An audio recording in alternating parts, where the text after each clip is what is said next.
Good evening. Thank you very much for coming to Modern Families Thoughtful Wealth. It's been a few months in the making, the construction of this evening. My name is Megan Simpson. I'm a partner at Sunnidale Family Wealth. We have the rest of the panel here with me. Is comprised of Kaylee Rod. She's from Barriston Law. Kaylee is a real estate and corporate lawyer and estate. She does estates as well, so she's going to be providing some expertise in that area. Blake Emmett is one of my partners. Blake is a CPA by trade. He is also a relationship manager, so he works with clients and their families directly, but he also oversees all of our tax sort of activities and strategy for all clients. We've got Hillary Goodman from Barriston. Hillary is a partner and a family lawyer, so she's going to weigh in on all of those sort of family idiosyncrasies and where we can work some proper planning into families' lives. And last but not least, we've got Graham Ferguson. Graham is also one of my partners at Sunnidale. He is a relationship manager as well, and he also leads all of our financial planning and long-term protection activities for the team. So that's us in a nutshell. There's more information in the handout if you had other questions or wanted to learn a little bit more about us. There's a lot of different ways we could have organized this evening. We batted around several different concepts and ideas, and we ended up landing on using a case format. So what we decided to do is we've built a hypothetical family tree covering 3 different generations. But every family is unique, and so we're maybe not going to touch on something specific that you were hoping for us to address this evening. So, the objective is to get you to start thinking a little bit differently about your long-term planning and the structure for your family. And if we don't touch on something that is a key point for you, we've got some time at the end of this evening to have open dialogue, or if you want to reach out to us after the fact, we're all available to answer questions. So no 2 families are alike, so the planning also shouldn't be the same. So here we go. This is our Smith family tree. So at the head of the family, we've got Paul and Margaret. They're in their 80s. They've got their 2 children, Susan and Robert. And then there's 4 biological grandchildren as part of the family. So the hope is that there's some concepts in here that are going to resonate with you and your own. So we're going to start. I'm just going to go over a few high-level details about the background for each of the different generations. So we've got Margaret and Paul. They've been married for a very long time. They have amassed some significant wealth throughout their lifetime. They had some really, really good planning put in place at the time. A few years ago, they transitioned the family business over to their son, Robert, so that planning has been done. They're retired, living quite comfortably. One of their main goals is they would like to be able to help their children or grandchildren during their lifetime so they can see some of the benefit and enjoyment of those gifts. They don't want to save it all to the estate and then not see some of that happiness. They are a little bit concerned, I shouldn't say a little bit, they are concerned over the transition of their family cottage. It's something that all the generations enjoy, and that's can be a tricky topic for many families. But more than anything, they want to treat their children and grandchildren fairly. So that's the matriarch and patriarch of the family. Next we have, in terms of the first part of our second generation, we have Susan. So Susan is divorced. She has 2 children from her marriage. They are both adults. And she's got a long-term partner named David, who also has children from his first marriage. Now that the kids are kind of approaching almost completely independent, they are talking about moving in together. But they both own their own home and they both have their own assets, and their intention is to keep all of that separate from one another, but they don't intend to get married. The big goal is to be able to pass on their assets to their own children and protect that wealth within their own family bloodline. Next, we have Robert. So Robert is married. They have 2 adult children. As I mentioned before, the family business was passed to Robert, so he is now the sole owner operator of the company. Loves his job, loves working with his son Alex, who is being groomed to take over the reins eventually. He has recently encountered some health issues, so that's really brought some planning to the forefront for him personally. That maybe that some transition, or either through leadership and being managing the company, that maybe some of that has to happen a little faster to their son Alex. And then their goal again is just to preserve family wealth. This is a long-term family business. His dad, him, and now his son, and so they want to protect that for future generations. So we're down to our third generation. We've got Alex. Alex is madly in love with Julia, and they've recently gotten engaged. Julia is from a different financial sort of background. She comes from a less affluent family, and her relationship to money is very different from his. Alex is aware to some degree of the extended family wealth up the family tree. Doesn't know all of the ins and outs, but he does expect to receive some kind of an inheritance.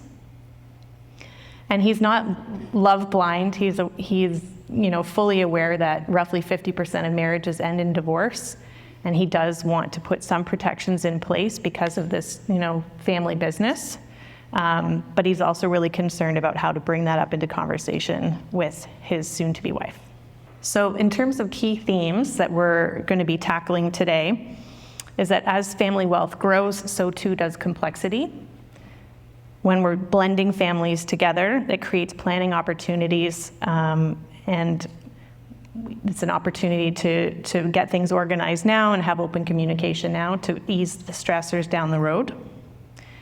When it comes to transitioning a family business from one generation to another, sort of good, solid coordination and collaboration between trusted partners, so accountants, lawyers, and your wealth planners, is an important piece to that puzzle.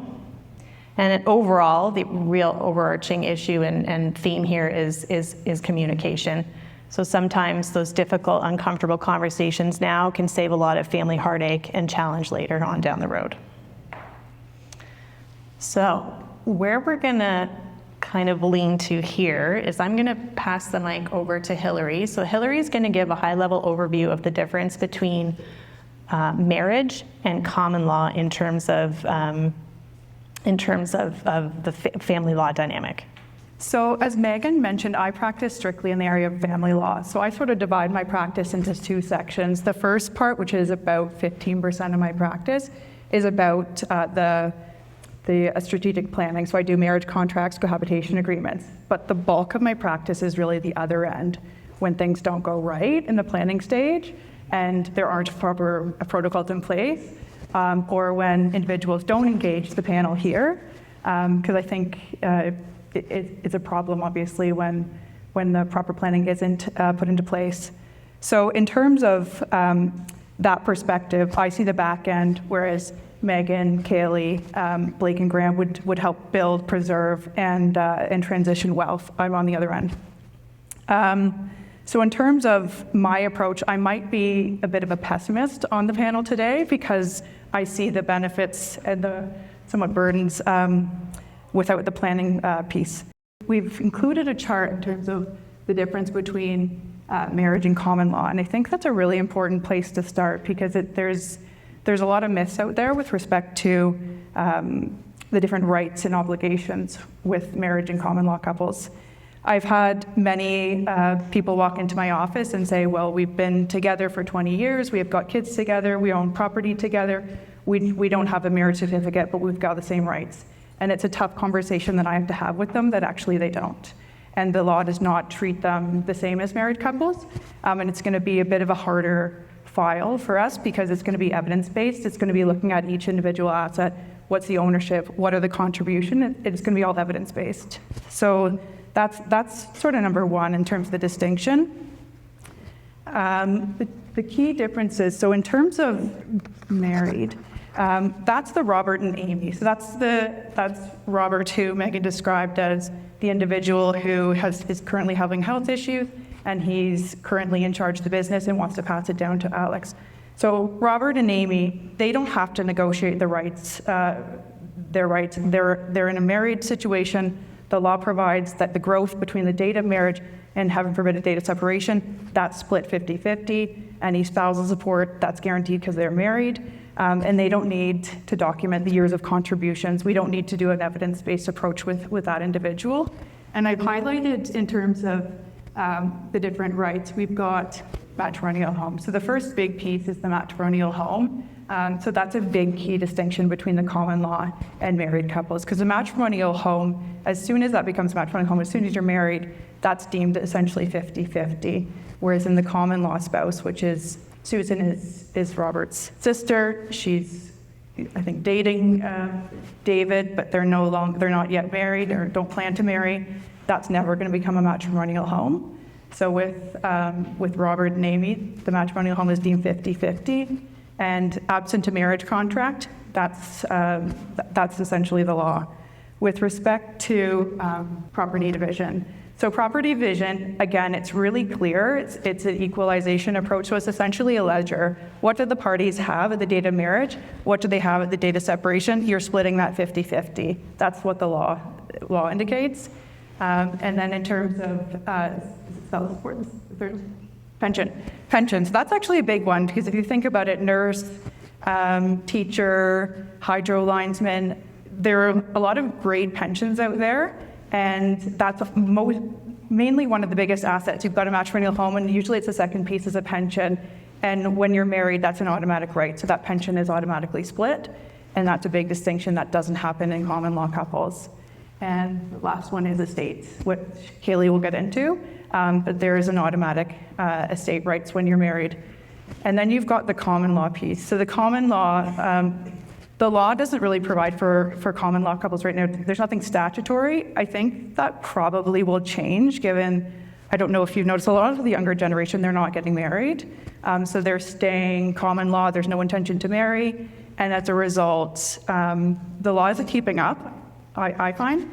So we might see some changes in that, but at present, a lot of people are somewhat exposed, and there's a lot of assumptions. So if you're in a common law relationship, ownership is key. So if in this situation, Susan owns the home, David moves in, it's assumed that that home is going to, if they split, that Susan will maintain the home, unless David can prove there's contributions made, or that he's paying towards the mortgage, or that he's done a total renovation to the house, and that's going to be by a trust claim, which is it's sort of a gray area. So it's difficult for family lawyers. It usually ends up in litigation. And then in terms of the last one, yeah, so I talked about the pension. So there's no automatic entitlement to pension. So if David and Susan are together for 20 years and David works at Hydro One and he's got a really nice pension, there's no automatic entitlement for Susan. So that's a big problem, because these are big assets. And then in terms of, there's no automatic entitlement to estate planning either, which I think Kaylee will touch on. And then the last one, in property division. So if you've got a common law relationship, you're in a relationship for 20 years, heaven forbid there is a separation, there's no automatic entitlement to property. So a cottage that might be in Susan's name, that would presumably remain with Susan unless David then makes a claim to that. So that's sort of a highlight in terms of the differences. It's much easier to guide clients when they are married, because the law does provide a really good roadmap. And then when there's common law spouses, it's more difficult. Again, it probably means higher legal fees, because it is an evidence game, and you're sort of making a case, or you're protecting your client. So hopefully that gives you some overview with respect to the differences. See a question in the back. Thank you for the table in the handout. That's really helpful. My question is about timing of common law. We may have received some advice that if you've been common law for 2+ years, maybe those rules move more to the marriage side. Can you comment on that? So that's a really good question, and it depends on what the issue is. So I think for CRA purposes, I think they deem common law to be a year. And they may have changed that. CRA tends to change their mind a lot. For spousal support, they deem common law to be 3 years. So that door opens in a common law relationship if it's over 3 years, or if you have a child together. And then in terms of property, it doesn't matter if you're together 1 year or 40 years. It does not matter, because you could have a situation where let's say Susan owns the home for 20 years, David never contributed a penny. He essentially got free rent for the 20 years. And in my view, he doesn't really have a strong claim. I mean, there may be a nuisance payment, but in terms of the amount of time, just because he was with her for 2+ years, it doesn't entitle him to anything. And I should point out that we're talking about Ontario law here, so each province deals with marital property differently. So if you've got kids living in another province, then you need to spend some time getting to know the rules in that province.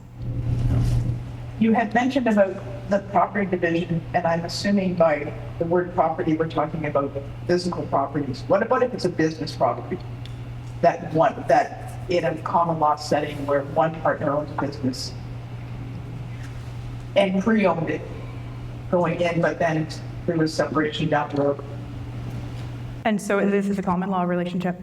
Yeah, so if it's a common law relationship, you assume the business is in that individual's name. There's no automatic entitlement to the common law spouse.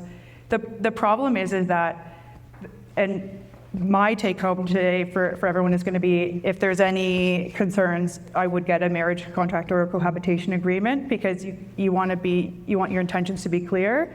But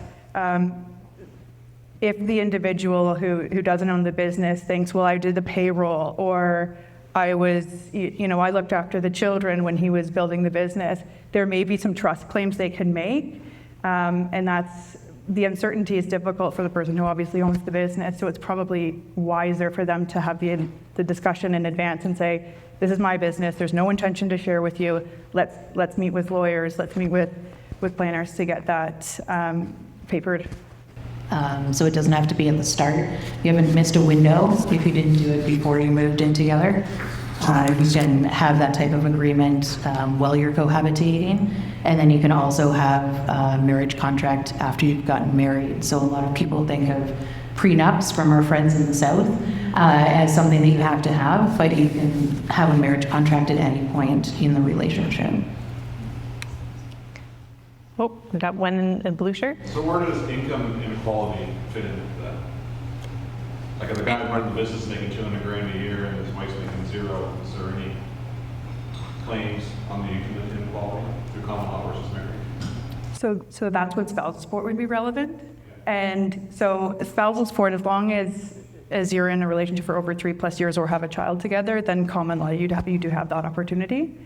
But that would be really the avenue, is my income's $200,000, my spouse's is zero. Is there an avenue for spousal support? But there's 3 terms of entitlement. So one is contractual. It's the Tiger Woods situation. So if you're with me for 1 year, you get $10,000 a month. If you're with me 2 years, it's 12.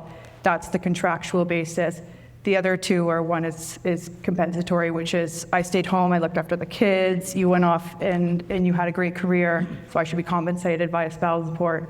And then the third one is it's called, we're not very unique in family law, it's called non-compensatory, which is if I'm living under a bridge and then my spouse is, in a lovely palace, they're going to make spousal support payable.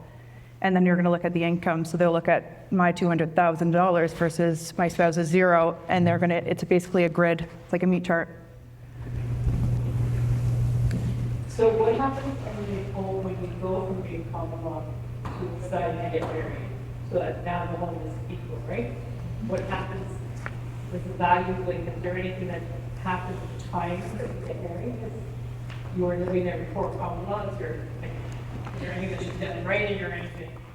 So that's a really good question. So you're saying we started living together in the home, and then we got married, so it now became the matrimonial home. So one party brought in the house. Yeah, so that does happen a lot, and I think that's a really tough situation for a lot of people who brought in the house, because it's not really common knowledge. People don't think about that and understand that once you bring the house into the marriage, it's now deemed 50-50. So unfortunately, if that's still the matrimonial home at separation, you're gifting half of that to your spouse.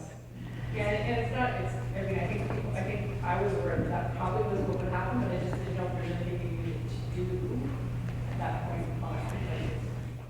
Yeah, I think that's a good follow-up in that you would want a marriage contract to protect that. So typically people will say, okay, well, the house is valued at, let's say the equity in the house is right now $500,000, then any increase in that equity beyond that will be shared.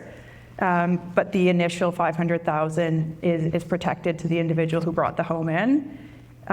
There's very different things we can contract in and out of in a marriage contract, but that to me is a bit fair because you sort of have to ask the questions, how are you going to conduct your marriage?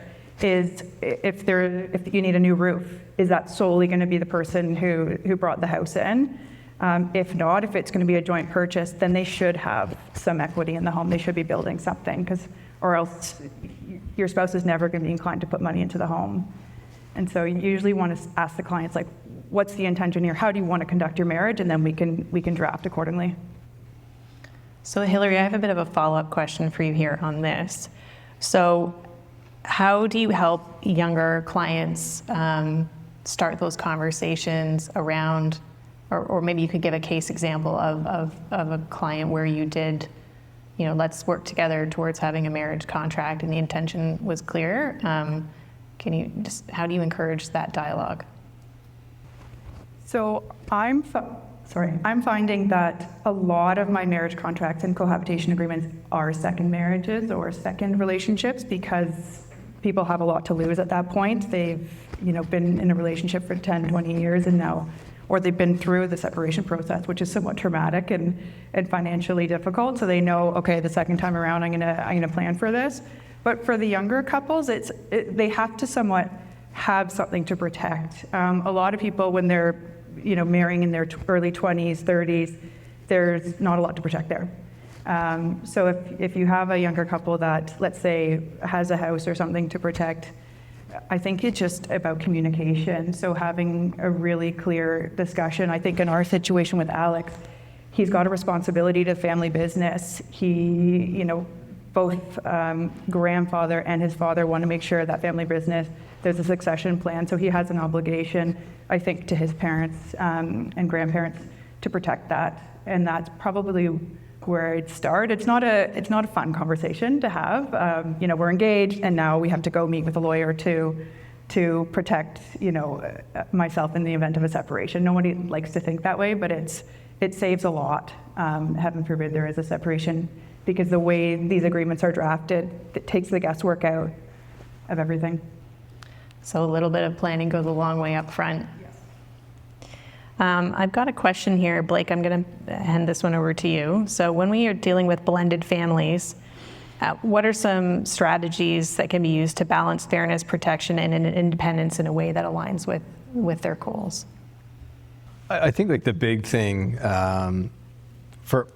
for us on our side, right? Like the importance of like having a proper financial plan is like really key, right? Because you can get through a lot of these things. And in terms of as things evolve over time too, planning goals change. So we want to, make sure like fairness is tied in terms of like the heirs to who's going to receive assets later on. So it's more of like an estate planning thing. So when we look back to it, the big thing is just, concrete planning and then integrating that with the advisors, like your accountant and as well as the lawyers. Like we've heard a lot from Hillary. So in terms of, no, that's good. In terms of that stuff, you can kind of get a sense of the importance of the coordination to make sure that it is kind of true in terms of how it's set within the financial plan. And I really like that it's not something you have to do from day one. You can revisit this over time. And I think the more you can be open and communicative with your partner, spouse, or with your kids, I think it's all really key. So I think we're going to move on from here to talk about our next sort of family dynamic. So here we're looking at a family cottage. So Paul and Margaret have this lovely family cottage that all three generations like to spend time at. And it's very, it's beloved. But they recognize that certainly the family cottage can bring up a lot of emotion and challenge. You've got some of your children may be interested in owning a cottage. Others may not have an appetite or the finances to manage it. So we're gonna talk a little bit about that. So Kaylee, in your experience, what are the most common cottage-related conversations families avoid, and what happens when they do? Any family cottages out there? Nope. Oh, there we go. And do you know that your kids enjoy spending time there and your grandkids? Or do we just assume that they do? You've probably had a lot of great memories and hope that they have too. But that's one of the biggest things that we talk about is how do you actually have the conversation with your kids or your grandkids about whether or not they want it when you're gone. I think the assumption often is that we do want it to pass down so that they can have the same experiences with your grandkids and your great-grandchildren. But sometimes the reality is different, that they might not want it, that they might not be able to have it. So that's one of the first things that we always say is, have you had that conversation, or just assuming that that's what should happen? Which enters a little bit into the idea that we talk about a lot in estate planning is this concept of fairness versus equality. So people worry a lot about making things equal amongst their kids, but we try to talk about what's fair instead of what's equal. So you might have, if we looked at a scenario of a couple of kids, one who looks after a lot of things at the cottage, caregiver all the time, but then you have somebody who's moved out of town, maybe they're even out of the province, and they're not able to be there at all and have no interest in it because they plan to be out of province for a long time. And then maybe you have somebody who can't afford it. They might love the idea of having it, but realistically can't look after it. So those are the big points that we talk about when you're dealing with the cottages. First of all, just have those conversations. So I think you'll hear that theme a lot in terms of communication and have those conversations as early as you can. One of the other things we talk about is if there's more than one child who's going to be inheriting, how are they going to be making decisions when it comes to the cottage? Are those decision-making processes going to start when you're still alive? Is everyone going to start playing a bigger role? Or do they start when you're gone? And will they have to make a decision right away after you've passed away? Or can you buy them a bit of a grace period, which we're sometimes able to build into wills as well? So you don't have to make all of those decisions right away as to what's going to happen in the future. A lot of you have probably heard of the concept of a right of first refusal in some of your business dealings. We often build those into discussions about property as well. So when it comes to the cottage, you give everybody some time to figure it out and decide what it is that they want to have happen. And there's different ways that you can plan for that and make sure it's funded in the short term. We also always talk about what happens if someone wants it. They think it's a great idea to start, but then they don't get along quite as well with their siblings as they're expecting. So what type of agreement are they maybe going to be looking to put in place so that they can come to an exit strategy if someone needs to leave? So those are probably the biggest points that I talk about when I talk to clients about cottages or vacation properties or any type of secondary property, really. Sometimes it's even a family home that's been in the family for generations, and there's maybe an assumption that the kids will automatically want to keep it in the family, whereas the kids might be looking at it as the old china that's collecting dust. They have no interest in having that be part of their inheritance. So again, talking about what it is that you actually want to see happen, and stressing the idea that the goal isn't to have identical treatment for everybody, but to have it be intentional. So figuring out what that plan should look like for your family, and it might not be the same as the person sitting next to you and what works for their family. So Graham, can you give us maybe a strategy or an example of how, let's say, you've got Bobby and Susie and Jimmy, and the brothers want to take on the family cottage, but the sister doesn't.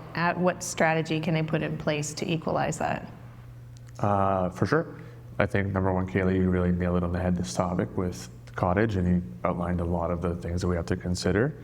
I want to touch first on the fairness versus equal, and then some scenarios we might see where you might think it's equal when you're distributing your assets from your estate, but in reality, maybe it isn't fair. So my thought goes to the deemed disposition of assets. So when you pass away, the government assumes that you sold all of your assets at fair market value.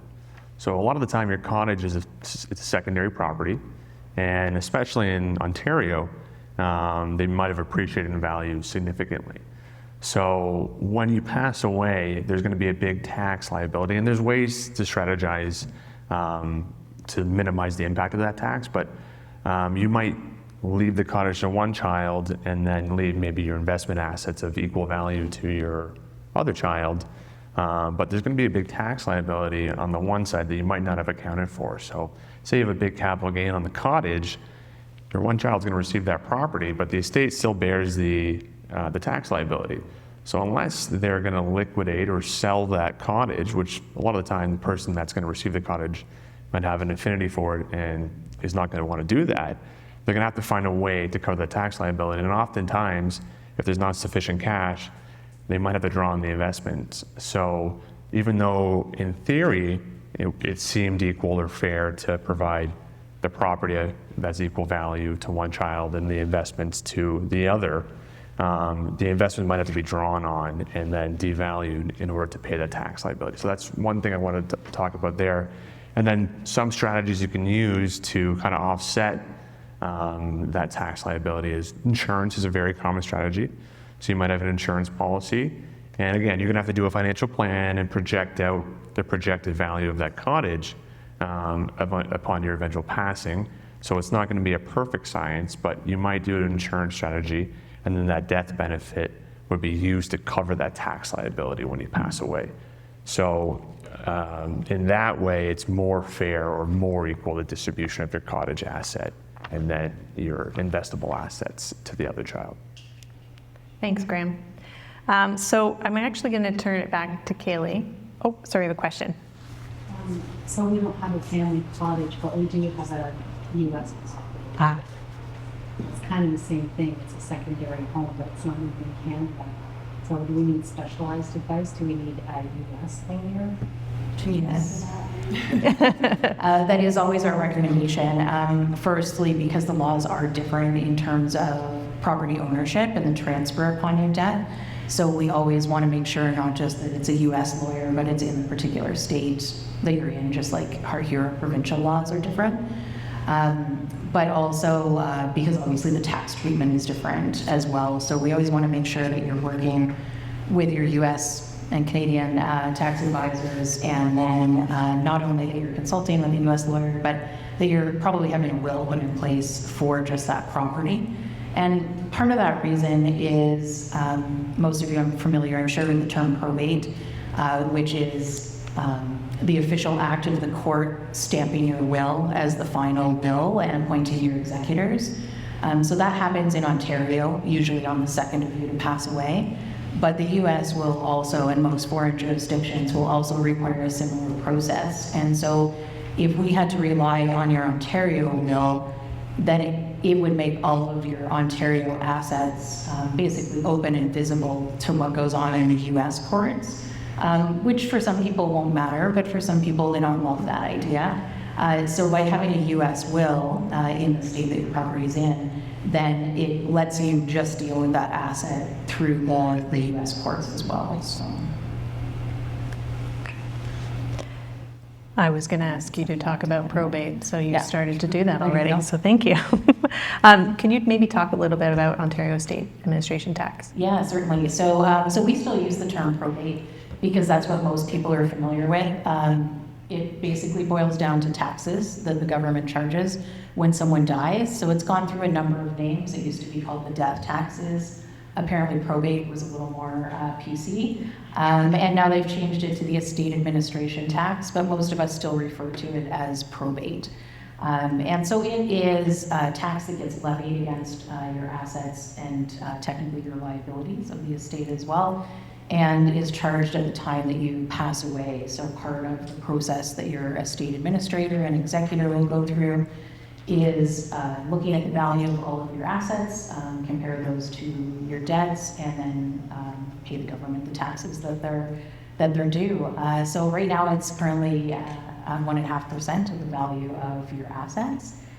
So most people spend a lot of time trying to avoid probate, but the reality is that it is a very small number compared to the capital gains taxes that Graham mentioned. So quite often when we have people that come to us and say, we'd like to take these steps to avoid probate, we say, well, but you're going to be charged a much higher tax percentage on the transfer of that asset just to avoid the relatively small amount of probate. So none of us like paying the government any more than we have to, and so when we can keep things out of probate, we will. So for any of you that are business owners, you've probably talked to your advisors about dual wills, which help keep your business assets and your personal assets, personal property in terms of vehicles, things inside your home, outside of that tax application. And there's other ways to provide for that vehicle as well, such as beneficiary designation. So when you're meeting with your financial advisors, when they ask you about beneficiaries for RRSPs and tax-free savings accounts and life insurance, part of the reason we do that is so that those can pass outside of your will and not be subject to probate. So the process itself is relatively simple, and any lawyer that you're working with can help you with that. And there are a lot of strategies that we can use to try to minimize it, but we always weigh whether it actually is a benefit to minimize the probate tax compared to the other taxes that you might ultimately end up paying. So, yes. Can you speak to if a spouse dies and the other spouse, they have separate accounts and they're not named on each other's accounts, and what you can do so that you can continue to have access to that account after the spouse passes? We were just talking about that at lunch today, and that is a bit of a dealer's choice when it comes to the bankers that you encounter with those accounts.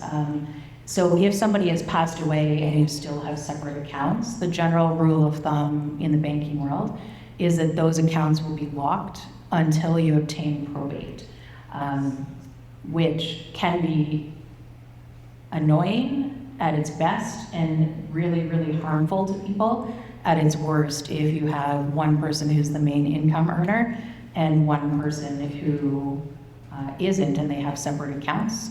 Then that person can be left destitute for whatever period of time it takes you to get probate back. And we see that fairly often. So when I have people that come in and say they still operate joint accounts, we talk about why, and that is sometimes the desire to keep everything separate, which is understandable in a lot of cases. But we also talk about whether you can create a joint account and keep enough of a slush fund in there so if something did happen suddenly, you have access to funds as a surviving spouse. Another way is to put everybody on every account and pretend that you don't have access to it. So if you still want to be able to take money out, it's the opposite. So if you don't want someone to see what you paid for their birthday present, for example, you're not necessarily accessing the other person's account all the time. But I think that's the biggest thing I learned when I started estate planning is that every couple is different. They have different ideas about money that often stem from how they grew up or something that happened to them when they were younger. And they have a myriad of reasons as to why they want to keep their accounts separate or why they insist on them being joint. And they're always a good reason because they're important to that individual. So there aren't really any great ways to do it if you really do truly want to keep them separate, other than to plead the mercy of the people at the bank and see if you can get those accounts opened up. And often you see, like, on social media, people giving advice that you can have some kind of form that you can fill out that would remain the account unlocked even if the person passes. Is that such a thing or no? Maybe that's a US thing. That's not something that I've heard of. It doesn't mean it doesn't exist, but we probably need to talk to somebody that's in the banks, these days to know if it's a current form that we can access here. So on the banking side, what you can see is they often have their own power of attorney form. It's not a legal power of attorney document like the one Kaylee would draft for you. It's their own form. That only applies when you have a capacity issue, not if someone has passed away. So as soon as that account owner has passed away, then you're following into the estate side of things and the will instead of the power of attorney capacity issue. So if you have power of attorney, can you continue to have access to the account when they're deceased or no? No. Only when they're alive? Yes. You might still be able to get away with it for a while, but it technically should end when someone passes away because that power of attorney is only used during someone's lifetime. I'm not asking for No, nefarious. this is not. You know on your banking app when you But one's going to judge either way. So. on your banking app when you log in and you put in your passcode and it says don't share this passcode with anybody. I mean, if you do, that's up to you, but you're not technically supposed to. That's why you're better off, and I find first of all that the banks all have different strokes. You can't get a straight answer, not the banks, but banks. But that's why you're better off to not just do power of attorney to make the account joint. But I was told that when I went joint with my parents, because they needed that now that account, because I was joined on it, if something happened with my husband, like, he would have access to that account. So he's not on that account, I am. So that's like, I find that you just don't get a straight answer on that still. That's why they said it now. It's still black and white, but it's very gray. So who wants to take a stab at joint accounts, bank accounts, and the risks? Yeah, so long time ago, I did work at a bank. To answer your question specifically, so in that scenario, if there's no right for your husband in that case to have access to that account because he's not on the account. So that's just, and it depends on as long as he's not listed on the account. So the one thing that gets confusing when you go to the bank and you have like a joint account, it's usually or you'll see online or you look at the legal doc, it's usually or for the banking. Jim or Susan. Exactly, like Jim or Susan. Sometimes you have a situation where we saw a lot, I saw it at BMO and I saw it at TD as well, where they put and instead, so you need both parties present in order to facilitate anything within the account or to make a change to the account of any material change, you need both parties present and to sign off to that. But if it's just you and it's or with your parents, let's say, then there'd be no situation there. So there is a little bit of risk when you go joint on any account with your kids or your neighbor, that there is creditor risk there. So I'm not concerned in your particular situation necessarily, but let's say we've got, an aging parent, they go on joint with their daughter, and their daughter has her own financial troubles, or maybe it's her spouse who has, is irresponsible with money, and then all of a sudden the creditors come knocking. And so there is some risk there. So that's where Kaylee was mentioning there's a lot of activity around probate avoidance, which having that joint ownership on that account would avoid, but you can open a can of worms in terms of, I put it in joint, but now it is up for grabs if the other joint owner has financial difficulty. Maybe one more point there. Maybe I'm stealing Kaylee's thunder, so I'll defer to her if she wants to cut me off here. A lot of the time, for the ease of administration, you'll see a parent put on maybe one of their children on the account, join, and that's the idea is, we're going to bypass probate, they have access here. But a lot of the time, from an estate administration standpoint, that account would just roll to the one child, and you might get tied up in litigation because the other beneficiary might come and say, hey, mom and dad just put you on that account for the purpose of administration. I have a right to that money as well. And then what happens is there's something called the resulting trust, which you'll have to litigate, and then maybe Kaylee can elaborate on that a bit. Yeah, and that is exactly what we find a lot with joint accounts. So one of the things that you can do if you're considering making anybody joint on your accounts in terms of kids or grandkids down the road is you can designate at the time whether you intend for them to hold that money in trust for the other beneficiaries of your estate, so you don't have to argue about whether there's a resulting trust. You can indicate from the beginning that that's what your intention is. So really you're signaling to the courts that it's for convenience purposes. So it would still be subject to probate because you are assuming it's an asset of the estate. So you're not doing it to avoid probate, but you're doing it so you can access the account.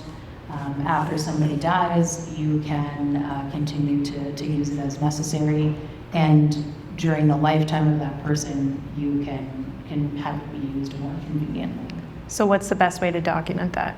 It's a trust designation, so we do them fairly often. I'm sure you can find them online. It is a relatively simple indication that says, I intend for this to be held in trust. There are no formal requirements for it like there would be with a will or a power of attorney. Probably a good idea to have it witnessed, just so you know that someone knows that it was done officially. But you're just indicating that what your intention was at the time that you made that designation, that you intend for it to really remain an asset of the estate, even though you're adding someone for convenience purposes. And if the original owner of the account, if there was, let's say they didn't think to go to a lawyer to have that done, which was probably the best, gold standard version of dealing with it, if they had their own how would sort of an email trail between like all the siblings, saying I'm putting Susan on title here, how does that stand up in court? I can't say as to how it's doing up in court, but it's definitely not going to hurt.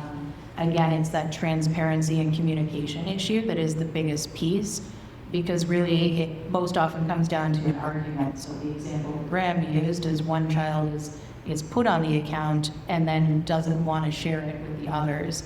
So if you're saying to everyone, this is why we're doing this and this is what's happening, then it's pretty hard for someone to argue that they were supposed to be entitled to it.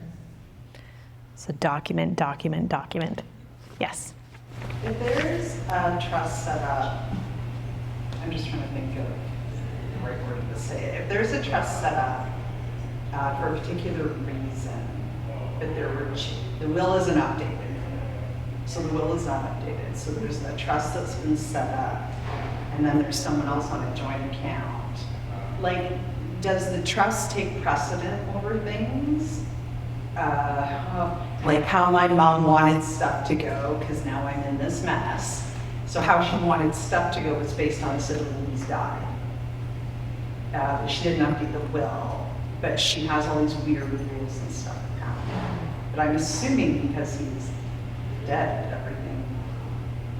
So if one of the beneficiaries, it has predeceased the testator, so the testator is the person drafting the will, then that share, the predeceased child's share would fall into the balance of the residue of the estate typically.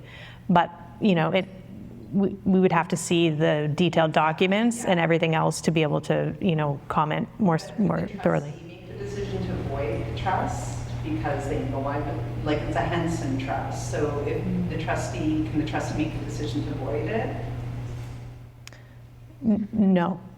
So we would have to really look at it more specifically, but from a planning perspective, that's where having a conversation with your kids is really important when you're updating your documents. Yes. In a situation where you have multiple children and one of the children is an administrator in either an official documented capacity or undocumented capacity, and death occurs, is there a significant risk in continuing that administration after death? Based on an executor to the will, are you putting yourself in a trickier situation? If that makes sense. So let me just see if I understand correctly. So are you talking about someone overlaid on an account to just facilitate administrative day-to-day expenses for? Yeah. Okay, and then if the original owner of the account dies, then who gets to make those decisions? Is that what you're asking?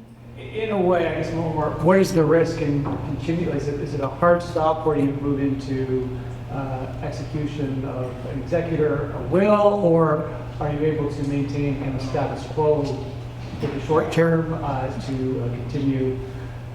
Hard stop or not, I guess is what I Legally, it's the hard stop. understood. Yeah. Do you have any comments? True. If it's the same person, then you can largely continue, but you have to keep accounts of what you're doing because now you've moved into that role that is more formal than if you'd been just an administrator. Now, if you were a power of attorney prior to becoming executor, then it is the same level of documentation that you have to keep. But yeah, once you... With the assumption you're an executor. Yeah. Yeah. If you're not an executor, then it's definitely a hard stop on the administration. So yeah, your siblings might not be very happy with you. So we're gonna, I think, park it there with respect to sort of some of the estate planning matters related to, other assets, so family cottage, other types of property. And we're gonna segue ourselves, oh no. Oh, there we go. Business succession and equalization. So, I know we've got, there's different families have different types of work. Some have their own businesses and they're entrepreneurs. Some work for government organizations and other corporations.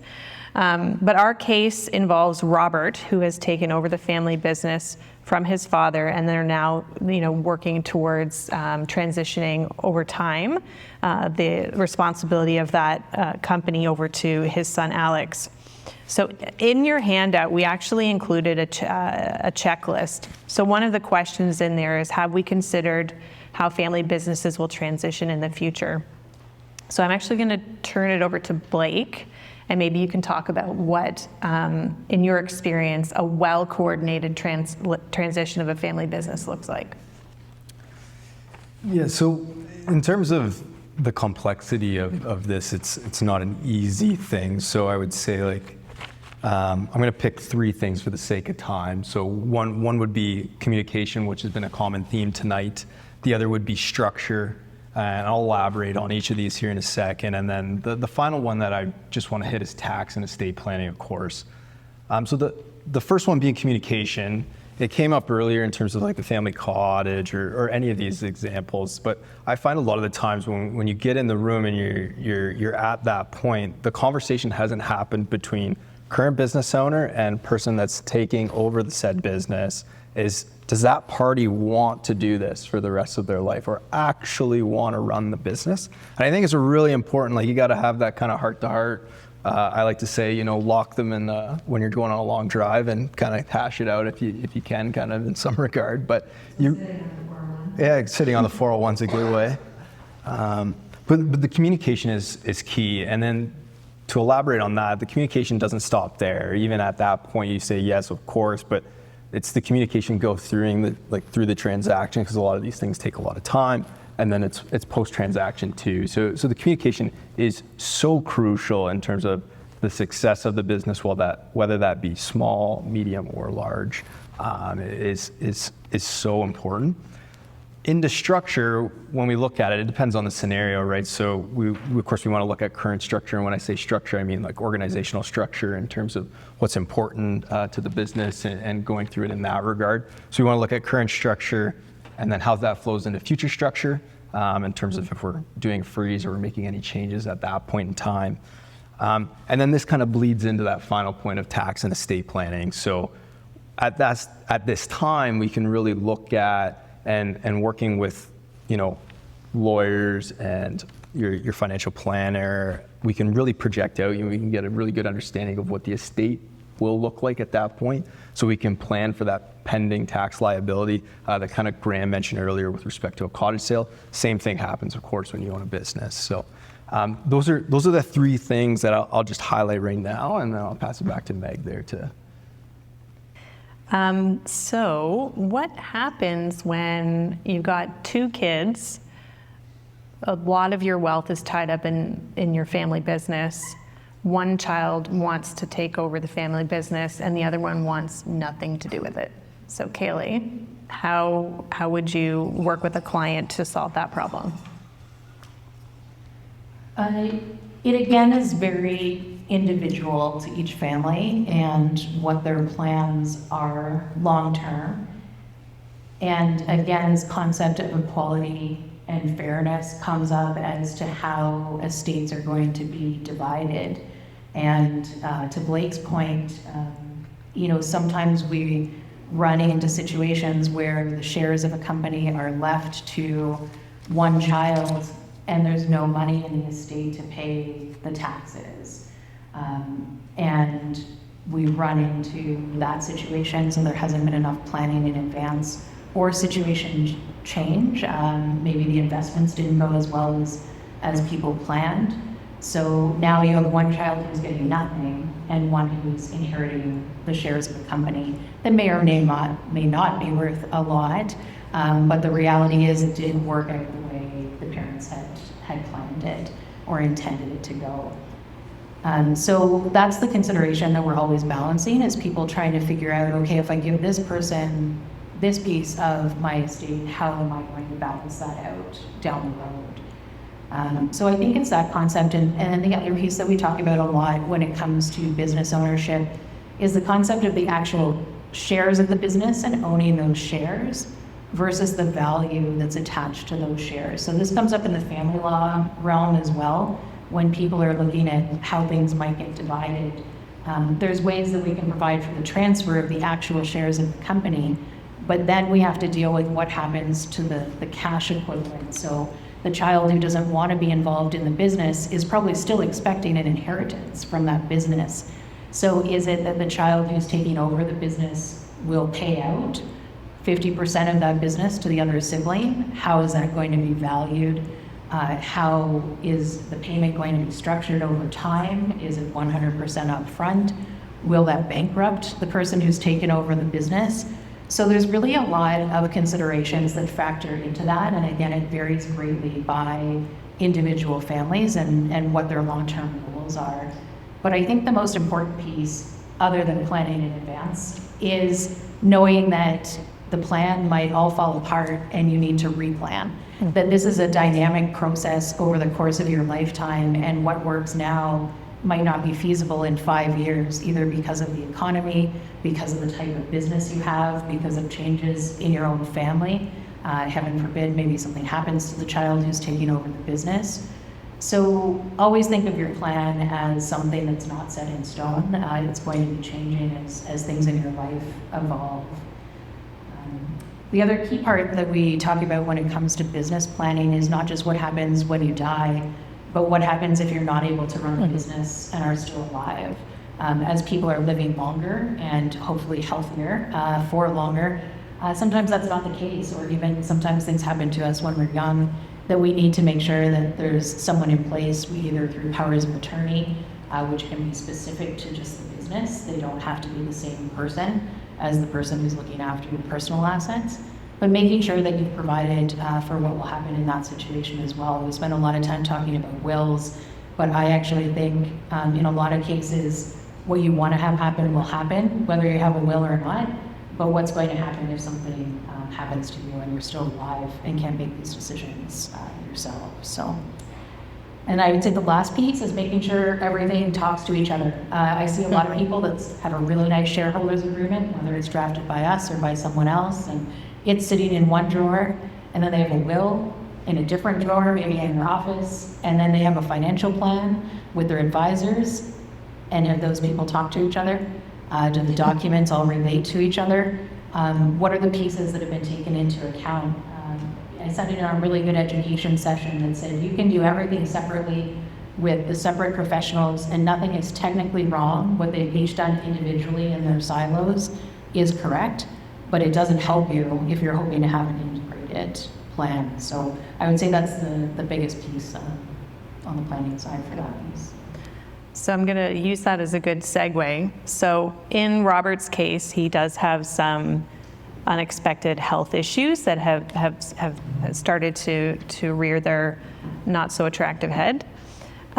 So, how does that change? I'm going to turn it over to Graham, but how does that change the urgency and structure of planning?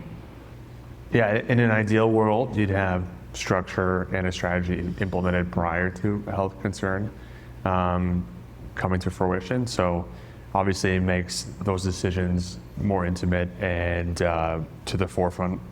But in an ideal world, you'd have, what I think Kaylee was alluding to, maybe a buy-sell agreement if there's existing shareholders, certain scenarios that would trigger a buy or a sell event.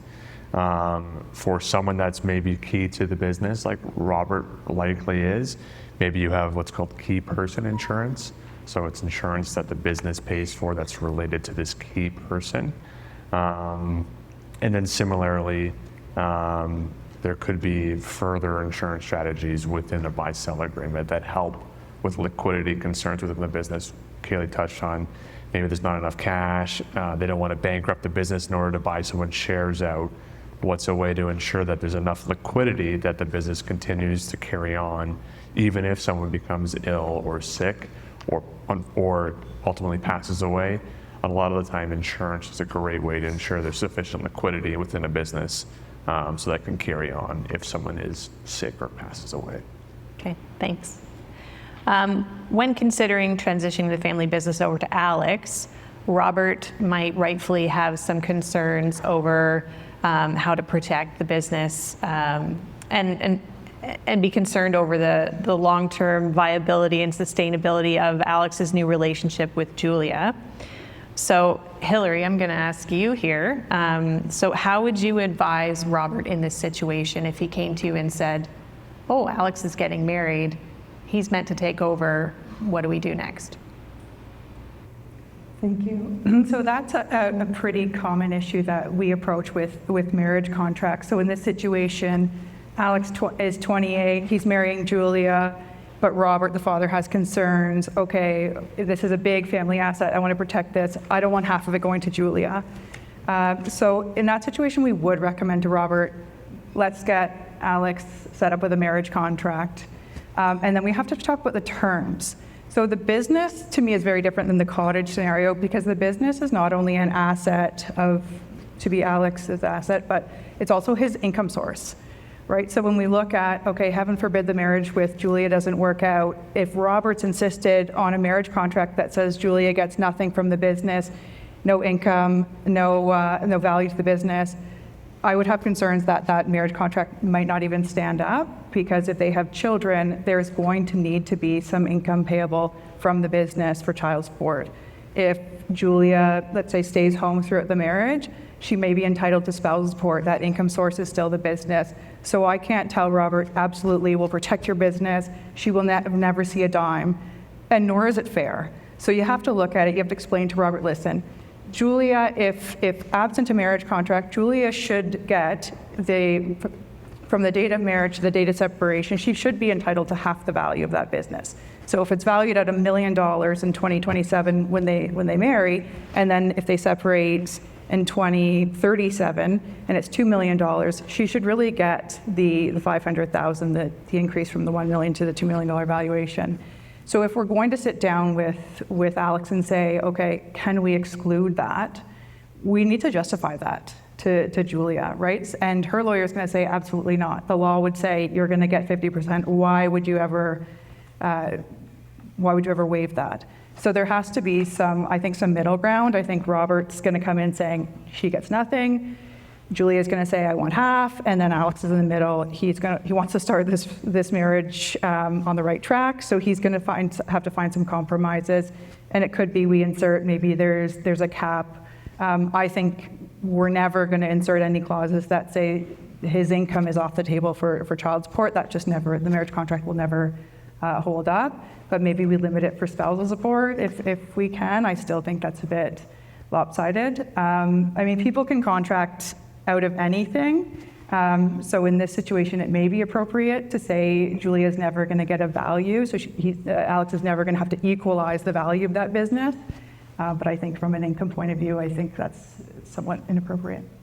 So what I'm hearing is you can do a lot of really good planning, but at the end of the day, the laws might be different down the road, or that circumstances change, but the more you can plan ahead and ask those questions, the less worse off you're going to be down the road. That's right. Okay. Hillary, I have a question for you too. In a contract, would you ever see, for example, even though there's equalization of assets, could you say, you know what, we're not going to liquidate anything within the business, but we'll share more of the personal assets of equal value? So you had a couple investment properties that have appreciated in value, and say, you know what, you get the investment properties that are valued at X, and then I get the same value in my business. You can't touch that. Absolutely, and that protects, so essentially you're just making sure that business stays intact so that he never has to sell or impede that. I think that makes sense. At 28, I don't know if they have too many assets, but I think that makes sense. And that sort of goes back to your point, Megan, which is this is a process. So we can do this marriage contract when they're 28, hopefully well before the wedding. But then in 10 years, we may have to look back and review it. Maybe there's children, maybe there are more assets, maybe the business has been sold, so we want to update that. But I think it is a process, so we want to keep that current, because like you said, there's 3 different documents that don't speak to each other. I've got a marriage contract that doesn't make any sense 10 years into the relationship. We've got to deal with that. And I think the other piece, when you're talking about kind of keeping the hands off the ownership of the business, if there are more shareholders in the business, quite often we'll have a shareholders agreement that says, in the event of separation, the shares are kept out of it. So it again comes to that concept of ownership versus value of the shares. So we might not have a separating spouse actually have any risk of owning shares of the business, but maybe we have another shareholder who's buying out the person who's separating to keep the business intact. So again, sometimes the feasibility of that is not there, depending on what the value is and the resources of the other shareholder. But again, it's having all of those pieces speak to each other so that we know that the business can stay intact if there's enough other assets that are available. Thanks, everybody. I'm guessing no questions from the audience because we've been sort of doing that as we go, but if something comes up, just put your hand up and we can move on from there. So the last big focus of our family tree, and well, it looks like is family gifting. So in our case, we've got Paul and Margaret who, effectively started out with not much. When they were raising their own kids, they were working really hard and they weren't able maybe to help with home purchases or lighten some of the financial burden of raising a family for their own kids. But now they're in a position where they, that's one of their goals, is they want to help their grandchildren, perhaps buy a home. So I think we all know now that at least my kids keep telling me that they're going to have to live at my house forever because they'll never be able to afford a home. I said, ha ha ha, you're going to be an engineer and you're going to make money and you won't be able to buy your own home. So I'm dealing with that right now. Before we get into a lot of questions on this, Hillary, can you please explain the difference between a loan to your children and a gift, or your grandchildren, I guess in this case, from a family law context? Yeah, so this is a really important issue that I'm seeing because a lot of parents are now helping children buy a home. And then, heaven forbid, the children's marriage falls apart, then we look at, okay, the first question from my point of view is, was that a gift or a loan from the parents? And I tend to view it depends on who I'm representing, is I'm going to frame it differently. So if it's my client's parents who funded the money, give the money, then it's going to be a loan, because I want to be able to give that back and not share that with the other spouse. But judges tended to disagree with me on that. So if it's a gift, the intention is that it's not going to be repaid to the parents. And obviously, if it's a loan, the parents are expecting that it is going to be repaid. That's a pretty simple concept. But with respect to how the Family Law Act works, if your child has received a gift during the marriage, so if Alex and Julia marry 2026, parents gift Alex $200,000 for the down payment on a home in 2027. That's assumed to be a gift, and that's if it was 200 cash, that would be excluded from a separation. So the 200,000 would not be shared with Julia unless that money goes into the matrimonial home.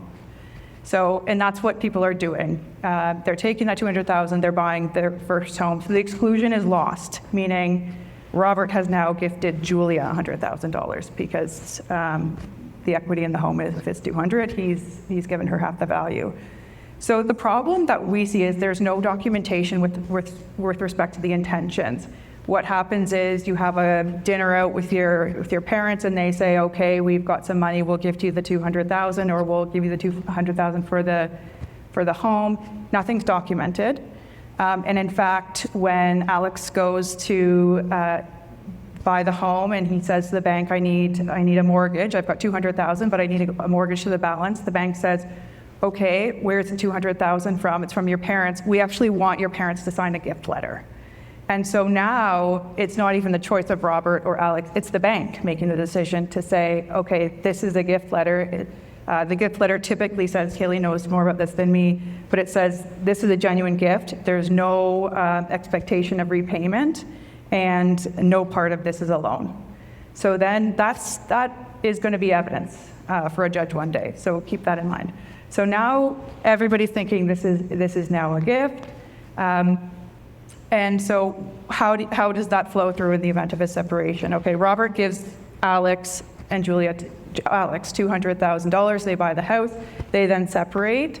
And on the other end, you've got $200,000 equity in the home, and they separate.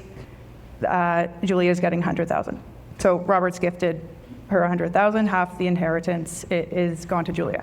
Whereas if Robert said, I'm going to loan Alex $200,000, and that's got to be well documented, and heaven forbid Alex and Julia, their relationship breaks down, the loan is repayable to Robert. So that $200,000 has to be paid to Robert. Now there's no equity in the home essentially, but Robert gets paid back and nothing goes to Julia. So that's how it plays out in terms of a separation. But I think in terms of the importance, I just lost my train of thought. What was your initial question? Just the difference. Okay, so the difference is pretty clear. Okay, yeah. So I'm going to turn this to Kaylee. So how do you assess whether support should be structured as a gift, a loan, or a future, like a early inheritance? So to Hillary's point, it depends on the intention of each person. Some people really do want it to be a gift, no matter what we tell them that means in the event of a separation. Some people recognize that they wanted to stay with their family versus be divided between them and a future ex-spouse.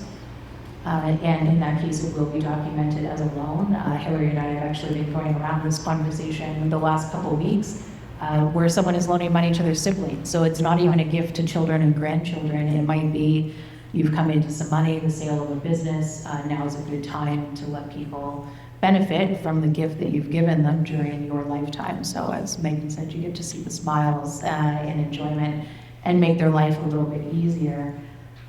So in that case, we have a promissory note, so we're documenting it as a loan, but we're having both parties sign it so that when, if they separate, I shouldn't say when, I'm jinxing them, sorry about that, guys. If they do separate, then that loan is payable from both of them. It goes back to the person who's making the loan, so a parent or grandparent, and then you can choose to gift it to your family member after everything is settled. So that's quite often what the recommendation is. Sometimes people talk about mortgages. So obviously we prefer if money you loan someone is secured, just like the bank does. The problem is the bank doesn't always love us putting a second mortgage behind their first mortgage. That can actually put you in default of your existing mortgage. So if you have someone encouraging you to just put a second loan on any property, please think very carefully about that and make sure you're talking to your bank about it. So quite often these promissory notes are unsecured, and if someone didn't pay you back, you'd have to enforce it in court, but at least it's documented. Everyone knows what the understanding was. It's clear and obvious at the time that the money was transferred. The concept of having it be an advance on someone's inheritance is one that we see quite often. So if you've got maybe a child or a grandchild going to medical school, for example, overseas, that's quite a common one, it seems. Very expensive, it turns out, to go to medical school in Ireland. So if you've loaned $200,000 to someone for medical school and your other child hasn't had quote unquote need for the money, it can be pretty hard to equalize that during your lifetime. But parents, of course, are worried all the time about making things fair.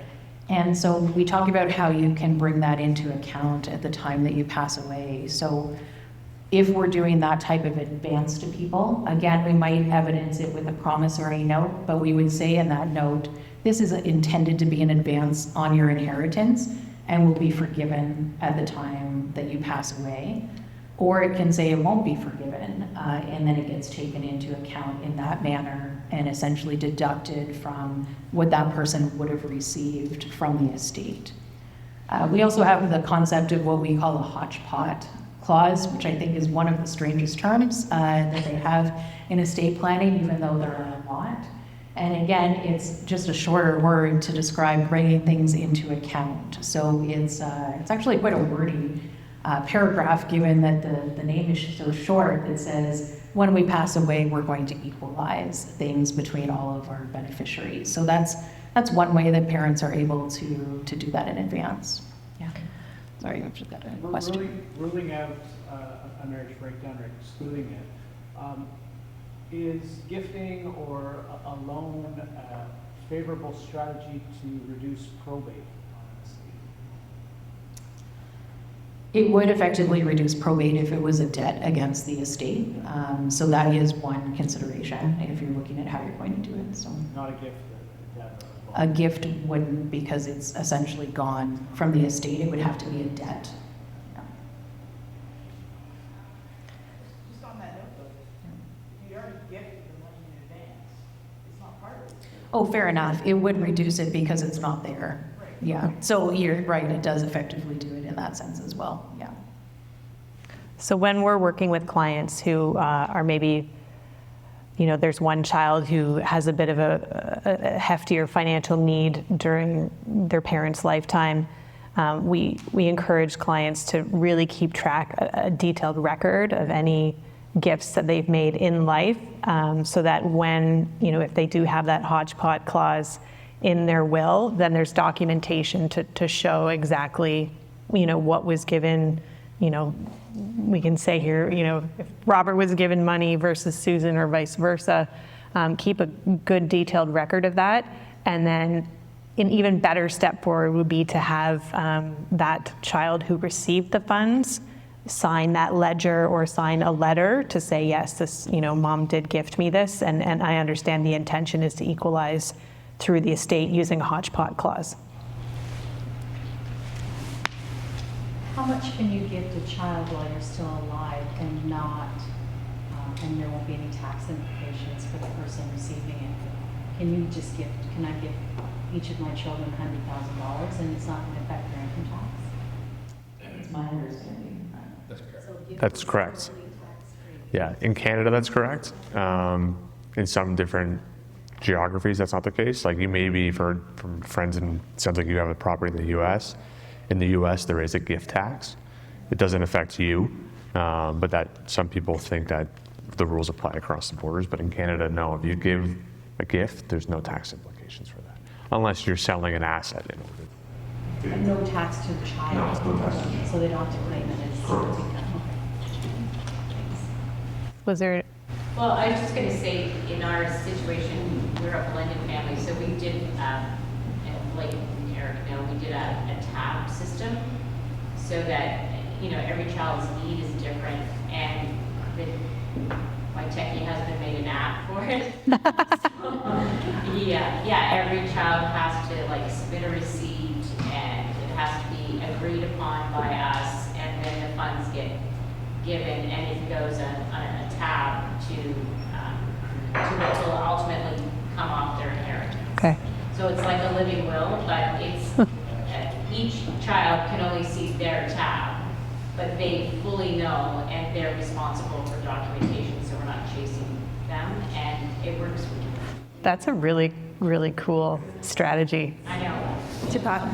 Yeah, you should patent it, actually. Lorraine is very good at keeping everybody organized. I will say there is quite a bit of administration there. So I think we've kind of covered a lot of what we wanted to on this particular topic. If there aren't any more questions, then I'm going to sort of move on forward. So we're coming toward the end here of our plan. I think that's my last slide. It's clear from the cases that we've discussed today that tax, financial planning activities, and legal activities, they all overlap and intersect. And there's also different ways of solving different challenges. So there's no perfectly one right answer. So it is important to get perspective from the different trusted advisors in your sphere. So I'm going to ask Graham this question. What happens when families, and we've kind of touched on it, but when families approach their planning in silos rather than one integrated effort? Yeah, I think we have touched on this already, and I think Kaylee spoke to it very well. You have to ensure that your accountants, your lawyers, your wealth advisors are all working in unison to ensure that your intentions are clear across all parties and in all documents. So even though you may intend for something to be inherited by a child, maybe your beneficiary designations on your registered accounts don't align with that intention. Maybe you were trying to do some tax and income splitting strategies through a family trust, and it's set up with your lawyer, and it's managed somewhere else, but they don't realize you have to pay an interest charge on an annual basis in order for those tax benefits to continue. So I think what happens if there's not clear communication between different parties and it's siloed, your planning becomes disjointed, it becomes sometimes ineffective, and then ultimately when you do pass, it might lead to conflict between your beneficiaries because you may have communicated to them, this is what's going to happen, but the executor might say, you know what, that's not documented here, I have to go by the beneficiary designation, for example. How do you recommend bringing all those people together as a best practice? So what we do, and I think it works really well with some clients, is we say, you know what, on an annual basis, we might meet more than annually with you on your wealth or your planning. On an annual basis, why don't we sit down with all the parties, all the professional parties that you have in your life, whether that's your controller in your business, your lawyer, your accountant. Let's do a longer than usual meeting, a 2-hour meeting, and let's all get in one room and have that conversation together. We've done it a few times. It works very, very well. Everyone's on the same page. And then expanding on that point, what can be really beneficial as well, and sometimes people aren't as comfortable doing it, is having these generational conversations with the different generations in your family, saying, you know what, we're getting to an elevated age. We want everyone to know what our assets are and what our intentions are. Let's sit down. Maybe it's Christmas. Maybe it's sometime in July at the cottage. Let's sit down. Let's talk about what our intentions are, what our legacy is. Maybe we want to do some philanthropy together and have those conversations. So just organize a set date to get together with those professionals, and I expanded on that, or with your family to have those conversations. If you have enough of those meetings, there'd be no assets. There you go. So we will often facilitate those family meetings too, if a client is open to that. And then one thing that we do as a practice is we send out meeting notes after the fact. So it is documented, and we will send copies of, we'll copy the kids who were present at that meeting in those family meeting notes so that everybody is very clear and there's a paper trail. So later down the road, Bobby can't say, well, mom told me this, but we say, oh, well, you received the email, you didn't have any questions. It's not foolproof, but it certainly provides an added layer of protection. So I'm going to ask Kaylee this one. So what are the signs that families are avoiding conversations that they should be having, and how do you help to encourage those conversations? I think one of the biggest ones we see is the people that say they've been meaning to update their wills. That to me is usually a sign that something has changed, and either they're not taking the time or not making it a priority to do it. And we get it, everyone is busy. Most of you have businesses or jobs that keep you very, very busy, and it's hard to take the time to do these things. But that is one of the signs to me. Otherwise, it might be comments like, we'll get to that when we retire.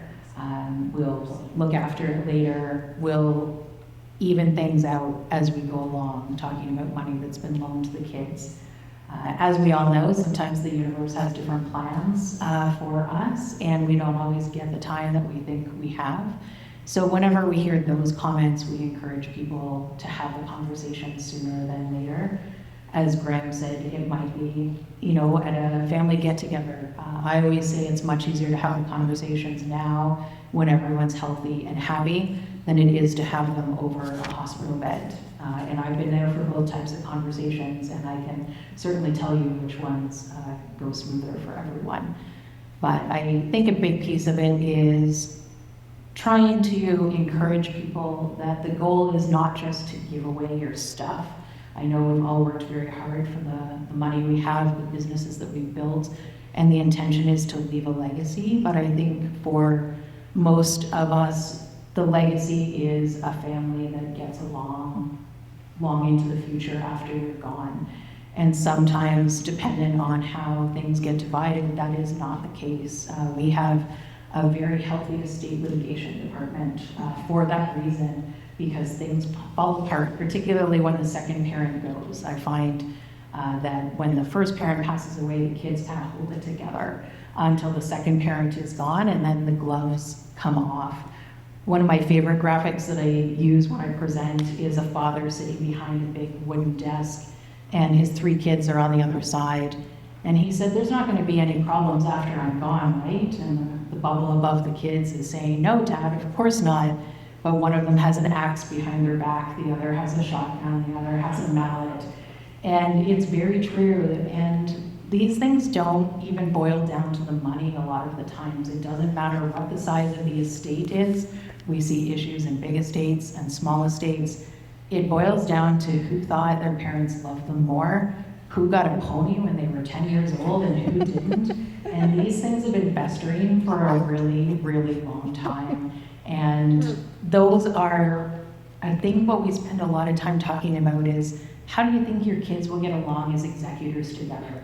Should they even be working together? Should you use a corporate trustee or someone completely independent? How do you think they'll get along when they're all owning a cottage or a set of investment properties or a business? And then have those conversations now so that they can hopefully preserve those relationships long after you're gone. That's great advice. So I'm going to have sort of one last closing question, and I'll let each of you kind of weigh in. But what's one conversation families should start this month rather than someday? So I'll start with Graham, and then we'll work our way back over here. It's a tough one.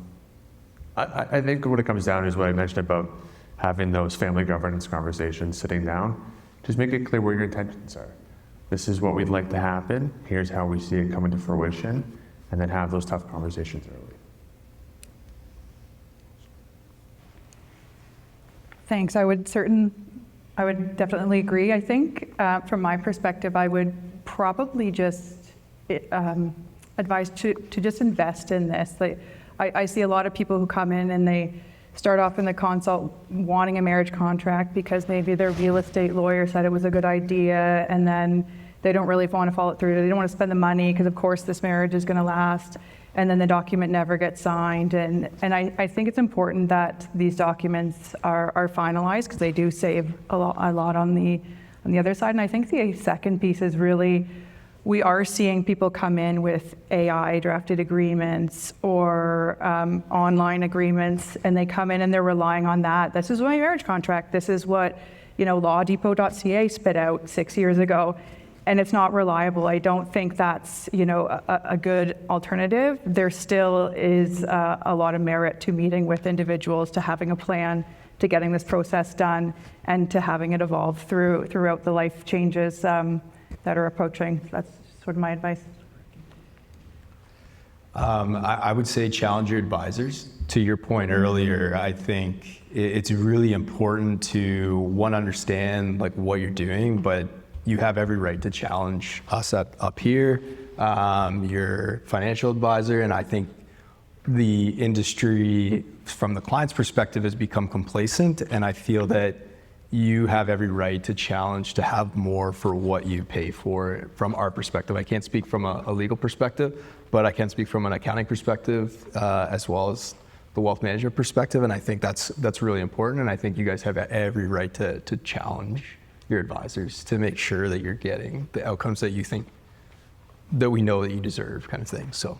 And I bill by the minute, so you're going to get charged.